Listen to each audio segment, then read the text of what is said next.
C'est bon? Allez. Bonjour Stéphane. Bonjour à tous, à toutes. On peut faire un petit point sur le groupe à 2 jours de déplacement à Marseille? C'est simple. Tout le monde est disponible, mis à part Sofiane à la couche. Est-ce qu'il y aura les rentrées d'Otavio, de Goebbels, de Trapp dans le groupe? Thibaut Desmet aussi, qui est Thibaut Desmet. potentiellement... Je parlais des nouveaux niveaux. Ah, oui, sûrement, oui. Sûrement, il va y avoir des rentrées. Après, il reste une séance demain et on va voir comment ça se passe, l'état de chacun. Mais voilà. Et Adama, il y a eu un souci ou pas Adama, il était dans le groupe. Dans le groupe, oui, il y avait pas de- Oui. On parle de ceux qui potentiellement peuvent rentrer. Adama était dans le groupe. Il était un peu blessé avant. Oui, il n'avait pas joué le match de Nantes où il avait problème à la cheville. Mais dans la semaine, ça a été, même si on l'avait un petit peu aménagé, mais il est apte. Bonjour. Bonjour. Est-ce que vous pouvez nous... Si. Est-ce que vous pouvez nous parler des nouvelles recrues et de leur état de forme, s'il vous plaît? Donc des nouvelles recrues, Kevin qui est arrivé très récemment. Bon, il est apte. Voilà, il était pas sans club, il jouait et il était à l'entraînement, donc voilà, il est apte. Après, c'est juste un peu connaître le vestiaire, mais il a l'avantage de parler, je crois, 6 langues, et il parle très bien le français, donc ça aide beaucoup pour l'adaptation. Voilà, on est très content de l'avoir. C'était un choix sportif, un besoin que l'on avait, qu'on voulait. Voilà, c'est quelqu'un qu'on voulait, par exemple, avec de l'expérience, on va pas parler de sa carrière. Donc voilà, après les choses parce que je pense que vous allez poser cette question sont claires. Voilà, j'ai été très clair avec lui. Aujourd'hui, on a un jeune gardien qui est prometteur, Obed Nkambadio. Donc voilà, l'objectif c'est que Obed soit performant et voilà, et d'avoir après un gardien, que ça soit lui ou Rémi Rioux, pour l'accompagner, le développer, et en cas de pépin ou de méforme, d'avoir quelqu'un qui pourra nous amener son expérience. Concernant Willem Goebel, c'est le profil de joueur que je recherchais. C'est ce qu'il a manqué peut-être aussi dans le match à Angers, un joueur qui est capable d'attaquer la profondeur, puissant. Donc voilà, c'est un profil que l'on avait identifié. C'est un joueur pour moi qui a énormément de qualité, qui a un gros potentiel. Voilà, il a eu un début de carrière compliqué pour différentes raisons. Mais j'ai beaucoup parlé avec lui avant qu'il arrive, et je trouve c'est un garçon très mature, qui est lucide sur ce qui s'est passé. Et je pense qu'aujourd'hui, il a toutes les capacités pour faire une belle saison et démontrer enfin tout son talent. On parlait des recrues justement. Est-ce qu'on a un chiffre de 6-7 arrivés qui avait été évoqué? On est dans la dernière ligne droite du mercato. Est-ce que vous attendez d'autres joueurs? Est-ce qu'il faut s'attendre à d'autres officialisations avant la fin du mercato? Ouais, j'espère avoir un latéral droit quand même. Oui, donc il va y avoir, c'était plus sur l'humour, mais oui, il va y avoir encore, j'espère, 2-3 arrivées. Voilà, on travaille dessus. On connaît les postes, je l'ai dit, on les a ciblés. Voilà, donc je pense qu'il va y avoir 2-3 arrivées d'ici la fin du mercato.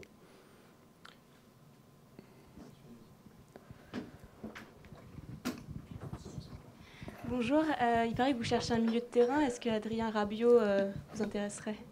J'avais parié sur cette question. On va demander de la poser. Oui, non, mais je me doutais. Donc, en fait, j'ai pris, et je me tiens à cette ligne de conduite, de parler des joueurs que j'ai sous contrat aujourd'hui. Voilà, donc on sait qu'il y a beaucoup de joueurs, c'est un très grand joueur, on va pas remettre ça en cause, mais aujourd'hui, je pense que c'est pas le moment de parler d'Adrien Rabiot, surtout qu'on joue contre Marseille dans 2 jours. Et surtout, quel que soit, que ce soit Adrien Rabiot ou d'autres, voilà, moi je parle des joueurs qui sont sous contrat. Il y a énormément de joueurs sur lesquels on est intéressé ou que l'on a pu faire ou pas faire, mais on sait que dans ces moments-là, plus on est discret, mieux c'est, et c'est vrai que voilà, donc aujourd'hui, la question d'Adrien Rabiot, pardon, ne se pose pas du tout. Stéphane, on revient 2 minutes sur Angers. Tu avais dit que tu avais vu des joueurs timorés, surtout dans le premier quart d'heure, 20 premières minutes. Que vous aviez peut-être payé pour apprendre, enfin t'espérais. Est-ce que les joueurs, là, cette semaine, ont semblé avoir compris? Oui, je pense que déjà c'est les joueurs, quand on gagne, quand on perd, ça va être bateau, mais on est un groupe, donc voilà, on a tous notre part de responsabilité dans cette défaite. Mais ce que l'on a analysé, le retour qu'on a fait, parce qu'on fait des retours, que ce soit collectif ou individuel, on est tous unanimes pour dire que notre entame de match, malgré qu'on ait la première occasion, parce que JP, il a la première occasion et ça peut changer peut-être le cours du match et nous mettre en confiance, mais malgré ça, sur les 20 premières minutes, je pense que ça soit techniquement, que ça soit dans la personnalité, dans le caractère, il a manqué beaucoup de choses. Et ça s'est vu aussi par rapport à notre jeu. On était lent dans les transmissions, dans le jeu d'opposition, on n'était pas bien en place. Donc il y a eu beaucoup de choses qui ont fait que ces premières 20-25 minutes n'étaient pas de bonne facture, et surtout pour la Ligue 1. Donc on a analysé tout ça, on a vu que par contre il y a eu beaucoup de choses positives, on s'est créé énormément de situations. Par rapport à ce que l'on veut mettre en place, on a réussi à quand même mettre notre jeu en place, mais il a manqué, je pense, un peu d'agressivité dans le bon sens du terme, dans les 30 mètres, un peu de justesse, et voilà, on a frappé 17 fois, 7 cadrés. Je crois qu'ils ont 2 frappes cadrées, un but. On a centré 26 fois, donc ça veut dire qu'on a quand même produit, mais il nous a manqué dans ces 25 derniers mètres cette petite agressivité ou sentir les coups. Et voilà, donc on a bien analysé tout ça et on va continuer à travailler là-dessus. Un petit mot sur Maxime Lopez. On sait que ça va être un match particulier pour lui puisqu'il a évolué sous les couleurs de l'OM. Est-ce que c'est quelque chose dont il parle dans le vestiaire, et quel type de joueur il est dans le vestiaire, quel rôle il a? Est-ce que c'est un leader vocal? Comment il se comporte, et est-ce qu'il agit différemment en vue de ce match face à Marseille? Non, après, je ne suis pas dans le vestiaire tout le temps avec eux, mais je sais qu'il y a 2 choses. Déjà, il a joué à Marseille, donc il connaît ce contexte, et je sais qu'on en a parlé un peu, mais je sais qu'il en a parlé avec les joueurs par rapport au Vélodrome aussi, qui est un stade qui laisse pas insensible et où il y a une grosse attente, et surtout après leur défaite, je pense que ça va être très chaud. Mais moi, ce que je dis à mes joueurs, on doit prendre du plaisir à jouer ce match. On va là-bas pour prendre des points, mais il ne faut pas qu'on soit inhibé par ce contexte. Au contraire, il y a 2-3 ans, il y a quelques joueurs chez moi qui pensaient peut-être pas être au stade Vélodrome à la 2e journée, donc ça doit être que du plaisir. Maintenant, Max, il leur a expliqué un petit peu, je pense, le contexte, ce qui les attend. Après, il a la chance aussi, il connaît bien l'entraîneur parce qu'il a travaillé sous ses ordres, donc je pense qu'il a parlé un peu. Après, on a fait la vidéo, on a analysé ce qui était faisait. Mais après, Max, c'est plus un leader technique. Voilà, sur le terrain, Max, c'est un compétiteur, voilà, avec tout ce que ça comporte. Mais non, dans le vestiaire, ouais, il est là, mais c'est plus un chambreur, je ne vais pas dire parce qu'il est marseillais, mais voilà, c'est quelqu'un avec son frère, avec Ilan Kebal, voilà, c'est les 3 aussi qui retournent parce que c'est des Marseillais, donc je pense que les 3 auront à cœur de faire quelque chose, et il y aura peut-être un petit peu d'émotion, mais voilà, Max, c'est plutôt un leader technique, c'est un compétiteur sur le terrain. Vous parliez justement de la situation un peu à Marseille, qui est un peu compliquée. Est-ce que justement c'est l'occasion pour vous de profiter un petit peu de leur état collectif pour aller marquer vos premiers points en Ligue 1? Déjà, je ne vais pas parler de la situation de Marseille parce que chaque club a ses soucis, ses problèmes, comme nous on a des soucis et des problèmes. Donc je leur souhaite de trouver la sérénité. Mais en fait, avec Marseille, ce qu'il y a, c'est que s'ils avaient gagné, on aurait dit, ça y est, ils sont lancés, ça va être dur. Ils ont perdu, ils vont avoir à charge de faire un gros match et il va y avoir une grosse pression. C'est une équipe qui a fini second, voilà, donc, et qui, en début de saison, a annoncé son intention d'aller titiller le PSG. Donc ça montre ce qu'ils veulent faire dans ce championnat. Et voilà, donc moi, ça ne m'intéresse pas ce qui se passe à Marseille. Ce qui m'intéresse, c'est mon équipe et ce qu'elle va être capable de faire face, je pense, à un début de match où il va y avoir beaucoup d'intensité. Et on a vu qu'à Angers, on est passé un petit peu à travers. Et là, on n'aura pas le droit de passer à travers sur cette entame de match.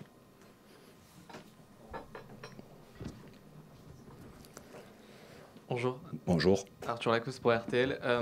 Justement, vous l'avez dit, c'est une ambiance assez particulière d'aller jouer au Vélodrome. Comment vous préparez vos joueurs et qu'est-ce que vous leur dites pour justement qu'ils ne subissent pas cette pression? Bon, les préparer, je pense que tant qu'on ne l'a pas vécu, c'est difficile. Mais déjà, on leur a fait voir un peu le contexte, les images.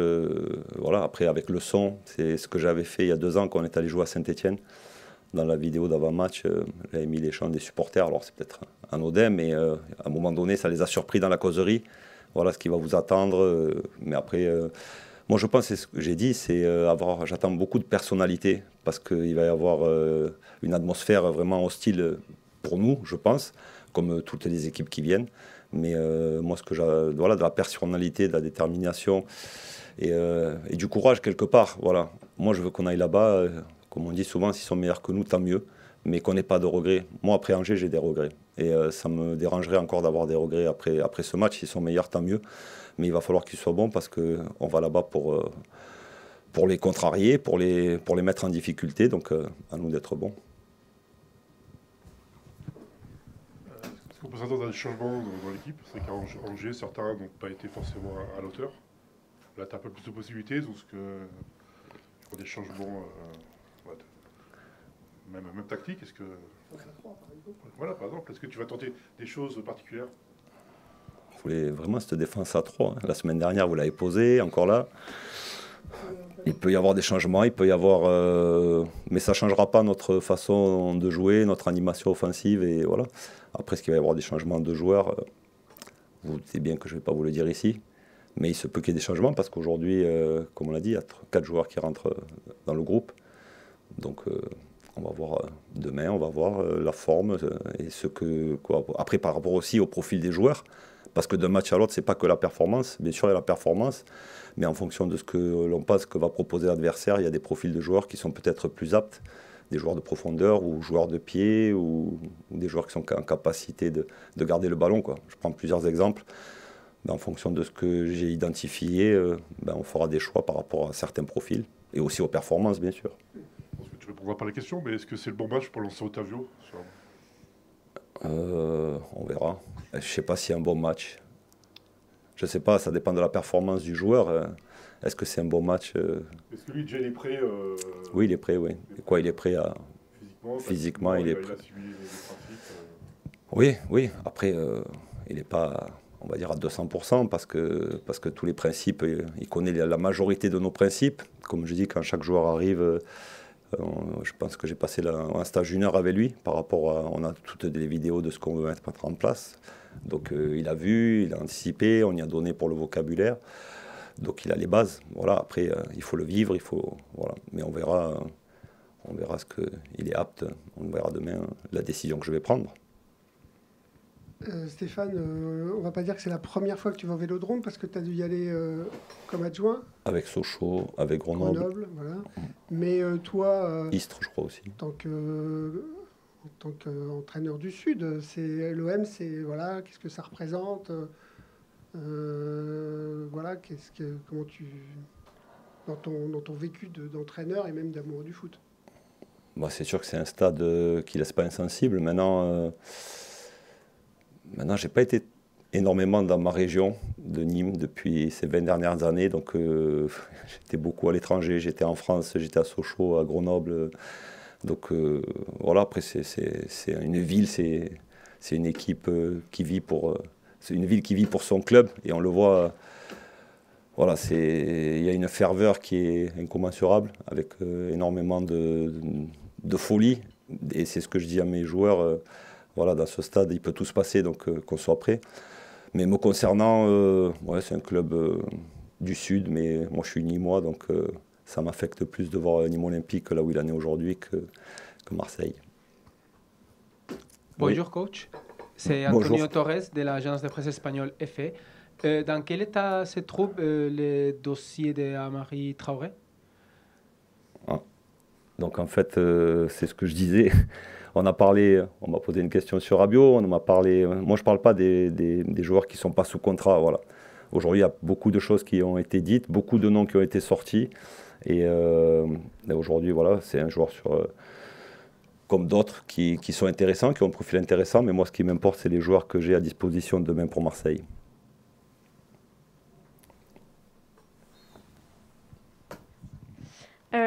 Est-ce que vous considérez ce match face à l'OM comme un mini classico ou pas? Pour moi, pas du tout. Pas du tout, non. Je pense on va répéter, mais il y a 46 ans que le Paris FC n'était pas en Ligue 1. Pour faire des classicos, des olympicos, il faut quand même qu'il y ait des répétitions. Et voilà, donc je pense qu'aujourd'hui, on ne peut pas parler de classico. Pour rebondir sur la question de ma collègue, est-ce que malgré tout, on connaît la rivalité avec l'autre club parisien? Est-ce que vous attendez à une atmosphère un peu plus hostile? On sait que les supporters ont été autorisés à se déplacer. Quel est votre avis sur ça aussi? Est-ce que c'est une bonne chose pour vous malgré tout? Et comment vous anticipez un peu cette atmosphère? Est-ce que vous attendez quand même à quelque chose, un accueil différent, même si c'est pas le Paris Saint-Germain, ça reste un club parisien? Oui, ça reste Paris dans notre appellation. Donc, mais dans le football, ou pas que dans le football, je suis du Sud, on sait qu'avec Paris, il y a cette petite rivalité. Donc voilà, rien que Paris FC, ça amène peut-être un peu plus de rivalité. Mais que les supporters soient amenés à se déplacer, je trouve ça très bien. C'est plus l'inverse qui me dérange. Quand on n'est pas en capacité de pouvoir aller soutenir son équipe, quel que soit le club, quelle que soit la région. Donc ça, c'est plus dommageable. Donc là, je suis très content que nos supporters puissent venir à ce match. Et je suis sûr et j'espère que tout va bien se passer parce qu'ils viennent soutenir leur club. On connaît la passion, mais voilà. Donc déjà, je suis très content que le club soit autorisé, nos supporters soient autorisés. Et après, oui, il y aura un peu plus de rivalité, mais je pense que beaucoup d'équipes qui viennent au stade Vélodrome, il n'y en a pas beaucoup qui sont très bien accueillis et ça fait partie aussi ça fait partie du foot, ça fait partie du folklore, donc on est prévenu de tout ça. Vous parliez un petit peu de votre passage en Ligue 1 cette année. Est-ce que, on a entendu pas mal de déclarations de joueurs qui disaient que Angers, on connaît, peut-être que Marseille, ce sera vraiment l'entrée, vraiment, en tout cas dans l'esprit en Ligue 1. Est-ce que vous avez un peu l'impression, jusqu'à présent, avec un mercato qui n'est pas complètement terminé pour votre part, d'être vraiment entré en Ligue 1 ou est-ce qu'on n'y est pas encore tout à fait, quoi? Avec le match de dimanche dernier, on est bien rentré en Ligue 1, je trouve. Voilà, on a vu que les 25 premières minutes nous ont été fatales. Donc c'est sûr que là, ça va être une autre atmosphère. Voilà. Moi, pour rentrer en Ligue 1, c'était à la première journée être présent. Là-dessus, on a failli. Donc à nous de faire voir qu'on a appris, qu'on a grandi. Bien sûr, ça n'a pas changé du jour au lendemain. Comme vous l'avez très bien dit, le mercato aussi n'est pas fini. L'équipe, elle est encore en construction. Donc je pense qu'il va falloir déjà ce week-end faire voir qu'on a grandi dans certains domaines. Et puis après, il y aura notre première aussi à Jambouin. Ça va être aussi important pour la rentrée en Ligue 1. Là, on se déplace 2 fois d'affilée. Donc on a hâte aussi de jouer ce match à Jambouin avec un nouvel environnement, un nouveau stade, devant notre public. Et je pense qu'il y aura une atmosphère, même si je n'aime pas décrier Charletti parce qu'on y a vécu des grands moments, mais on va sentir vraiment cette ferveur. Parce que sur la dernière saison, il y avait énormément de monde, 15-16 000, mais malgré tout ce qu'ils ont fait pour nous soutenir, on n'arrivait pas à créer parce qu'ils étaient loin, il y avait cette piste, ils étaient en hauteur et on a hâte ça. Donc à nous d'aller faire un bon match à Marseille pour après rentrer, venir à domicile avec de bonnes intentions et de faire plaisir à notre public. Voilà, mais comme vous l'avez dit, le mercato n'est pas fini, donc je le répète, c'est un marathon. Le championnat, c'est pas un sprint. On a mal commencé, mais on est en construction, on va continuer à travailler et je suis sûr que petit à petit, on va voir ce que l'on peut faire et être performant sur la durée. C'était, mais j'ai déjà joué quand j'étais au stade de Reims. Donc c'est vrai que là, ça va être la deuxième fois. Donc on va dire ça va. C'était plus la première fois que il y a plus l'effet de surprise sur le terrain. Mais ça fait toujours plaisir de jouer dans sa ville. Donc c'est chez moi. Et ça fait toujours plaisir de jouer chez soi, ça c'est sûr. C'est un match spécial, mais je pense pour tout le monde, même ceux qui sont pas de Marseille, c'est des matchs que chaque footballeur aime jouer. À Marseille, tu y retournes souvent, même en vacances, je crois. Qu'est-ce qu'on dit du Paris FC? Qu'est-ce que tu entends, que ce soit tes potes, ta famille, les gens que tu côtoies là-bas? C'est quoi le regard qu'ils ont du Paris FC par rapport au PSG, évidemment? Non, ça n'a rien à voir. Comme je l'ai déjà dit auparavant, les deux, il n'y a aucune rivalité. Du moins pour le moment, mais il n'y a aucune rivalité. Et moi, mes amis, ils connaissent le Paris FC, on va dire. Ils ont suivi un peu par rapport à moi, du coup. Mais c'est vrai qu'à Marseille, En général, à Marseille, on parle que de Marseille, donc on parle pas des... Mais je pense plus que la rivalité du côté de Marseille aujourd'hui, c'est Lyon, PSG. Voilà, nous, on vient de monter en Ligue 1, on est le club qui vient de monter, donc voilà, je pense que ça sera peut-être plus dans les années à venir ou peut-être que ça changera, mais pour le moment, non, il n'y a aucune rivalité. Hein. Parmi les joueurs pour qui ce sera un match particulier, il y a aussi Maxime Lopez. L'entraîneur nous disait que voilà, il avait beaucoup pris la parole ces derniers jours pour vous préparer. Qu'est-ce qu'il vous a dit, en sachant qu'il connaît très bien ce club? Comment il se comporte à l'approche de ce match-là? Et plus généralement, quel genre d'homme c'est dans le vestiaire? Comment ça se passe, la cohabitation avec lui? Max, c'est plus pour lui qu'on va dire que c'est un match spécial parce qu'il a joué là-bas, il est formé là-bas. Et il est né là-bas, donc lui, c'était un peu Marseille, c'était un peu sa vie quoi, depuis tout petit. Mais franchement, voilà, il nous a prévenu, pas sur Marseille, mais plus sur la Ligue 1, quoi. Donc, du fait qu'on peut se permettre de faire les erreurs qu'on pouvait faire en Ligue 2, parce que c'est tout simplement pas le même niveau et pas Marseille. Marseille, voilà, c'est un calibre au-dessus, mais quand toutes les équipes de Ligue 1, si t'es pas à 100%, tu vas le payer cash. Et voilà, après, non, Maxime, c'est un homme simple et quelqu'un de vrai. Donc voilà, s'il a quelque chose à te dire, il va te le dire, toujours en face. Et surtout un joueur qui a côtoyé le haut niveau. Donc c'est un des joueurs qui a le plus d'expérience. Il n'y en a pas beaucoup ici, pour le moment. Donc il peut se permettre de dire certaines choses. Après, il a l'exigence du très haut niveau. Donc forcément, je pense que dans les grands clubs... quand on perd un match ou voilà, on n'aime pas perdre, et c'est vrai que dans d'autres clubs tu acceptes plus facilement la défaite parce que par exemple quand tu joues le maintien avec une équipe, on va dire tu te prépares à jouer le maintien, et lui il a jamais connu ça dans sa carrière, donc forcément il a joué que dans des grands clubs, donc il a cette exigence là du très haut niveau. Il vous a pas donné des petites coulisses un petit peu, comment aborder ce match différemment? Pour le moment non, après la semaine elle est pas finie, demain ça sera la veille de match. On se retrouvera à l'hôtel, dans le bus. Je pense que ça sera peut-être plus à ce moment-là. Mais ouais, il nous a juste dit que voilà, jouer au stade Vélodrome, ceux qui n'ont pas joué, faut être préparé parce que c'est la meilleure ambiance, une des meilleures ambiances d'Europe.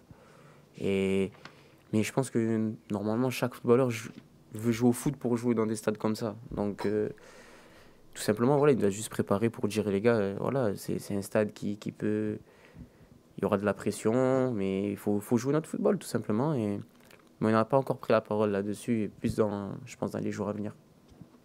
Vous parliez du fait que vous aviez un peu l'étiquette du club qui vient de monter. En ce moment, la situation est un peu explosive à Marseille. Est-ce que vous pensez que justement, ça peut être une bonne occasion pour vous d'aller marquer vos premiers points, même si c'est l'OM ? Dans tous les cas, on va là-bas pour prendre des points. Hein. Sinon, on n'y va pas. On sait que ça va être difficile, forcément. Parce que voilà, c'est vraiment plus dans une situation délicate. Mais c'est Marseille. Donc, en fait, ils ont l'habitude de ces choses-là. C'est un grand, grand club. Donc, peut-être pas forcément des histoires comme ça. Mais on sait que Marseille, c'est... Voilà, quand ils ont perdu le premier match, on parle déjà de crise, avant même qu'il y a eu ce qui est sorti dans la presse. Donc c'est ces clubs-là qui, comme j'ai dit, ils n'ont pas l'habitude de perdre, et c'est l'exigence du très haut niveau. Donc voilà, nous, non, je pense pas que on va là-bas pour prendre des points, c'est sûr. Parce que nous aussi, on a perdu le premier match. Et voilà, c'est sûr qu'on va là-bas prendre des points. On sait que ça va être difficile. On s'est préparé toute la semaine pour aller chercher quelque chose. Et je pense qu'il y a quelque chose à faire, bien sûr. Donc, mais si on est tous ensemble, tous soudés, qu'on travaille tous correctement ce qu'on a travaillé à l'entraînement, je pense qu'il y aura des opportunités samedi. On revient un tout petit peu sur Angers. Ton coach a dit que vous aviez par moment, en tout cas au début de match, manqué un peu de personnalité, d'agressivité. Le débrief a été clair. Vous avez tous, les joueurs ont tous un peu compris où est-ce que ça avait failli et que voilà, ça y est, vous êtes en Ligue 1 là. En fait, c'est ce qu'on disait, ce qui était chiant un peu après le match, c'est que on pouvait pas se dire qu'on savait pas, on le savait. Donc en gros, dire qu'après le match, on savait que la Ligue 1 c'était pas la Ligue 2, et on se l'est répété. Et bon, après c'est des matchs qui arrivent, mais perdre un match comme ça, comme on l'a perdu, c'est embêtant parce que je pense qu'il y avait vraiment quelque chose à faire. Si on perd et qu'on n'est pas dedans et que l'adversaire a été plus fort ce jour-là, on dit bravo, mais ça n'a pas été le cas. On a eu 20 premières minutes où on n'était pas dedans. Ensuite, on s'est mis bien dedans, on n'a pas été efficace aussi. Et voilà, je pense qu'on manque un peu d'expérience, tout simplement. Enfin, pour moi, c'est ce qui a frappé. Je trouve qu'on manque d'expérience, c'est parce que voilà, on perd le match alors qu'on ne doit jamais le perdre. Et Angers, voilà, on voit qu'ils s'étaient préparés, tout simplement. Ils savaient que la Ligue 1, voilà, ils ont marqué, ils ont eu une occasion, un but. Et nous, après, quand on court après le score, c'est plus difficile.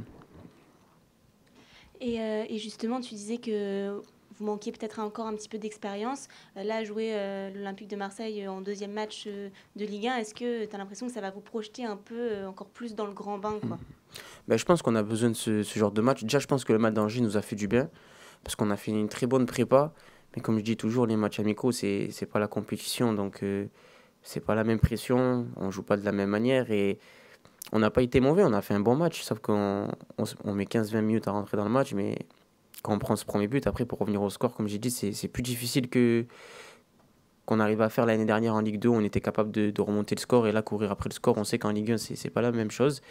Et c'est sûr, de toute façon, pour jouer dans ces stades-là, il faut être prêt. Et je pense qu'on est prêt. C'est juste qu'il faut qu'on se mette dans la tête que voilà, c'est la Ligue 1. Je pense que tout le monde le sait, mais il faut qu'on le comprenne. Et il faut qu'on le montre surtout, parce que le comprendre, oui, mais il faut le montrer.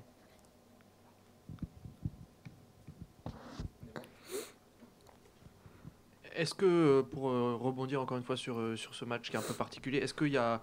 Tu sens qu'il y a un supplément d'âme un peu dans le vestiaire à l'approche de cette échéance? Est-ce que vous avez peut-être un peu plus d'impatience de faire ce premier gros rendez-vous, sans manquer de respect à Angers, évidemment? C'est une grosse écurie de Ligue 1, l'OM. Comment ça se passe dans le vestiaire? Qui prend la parole? Comment ça se prépare? Est-ce qu'il y a une différence aussi? Ça se prépare comme tous les matchs, mais forcément, on doit faire plus attention parce qu'il y a des joueurs de classe mondiale, donc forcément avec plus de qualité que nous, que d'autres équipes, tout simplement. Donc, on travaille de la même manière, on prépare la semaine de la même manière.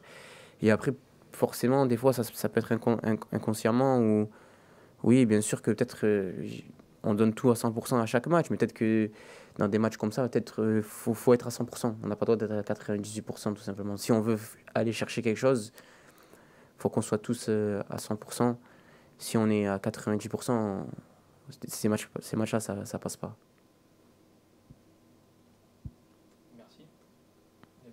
Merci. Merci à vous.